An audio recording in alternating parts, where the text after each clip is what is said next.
நடிகர்கள் தமிழ் சமூகத்திற்கு ஆற்றிய பங்களிப்பு என்ன என தமிழக வாழ்வுரிமை கட்சி தலைவர் கேள்வி எழுப்பினார்.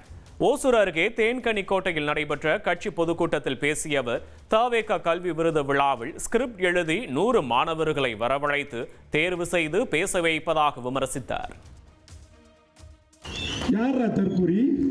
ஸ்கிரிப்ட் எழுதி 100 பசங்களை கூட்டு செலக்ட் பண்ணி அதுல பேச வைக்கிறீங்க. உனக்கு தெம்பு இருந்தா, திராணி இருந்தா, யோக்கி இருந்தா, தில் இருந்தா, வேல்முருகன் அழகோல் எடுக்கிறவா.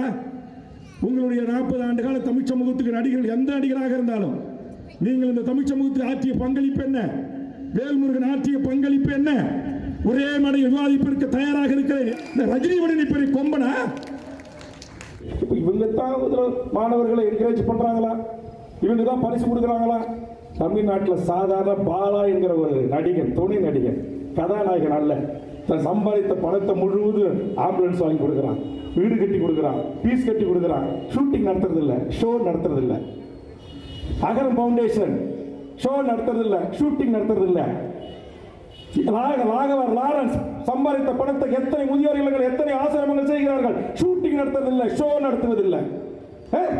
அரசியலுக்கு வாங்க, மக்களோட நில்லுங்க, மக்கள் பிரச்சனைகளுக்காக கலங்கானுங்க. அள்ளி அள்ளி குடித்து உணவு போட்டு வளர்த்த ஒரு மகத்தான நடிகன் விஜயகாந்த்.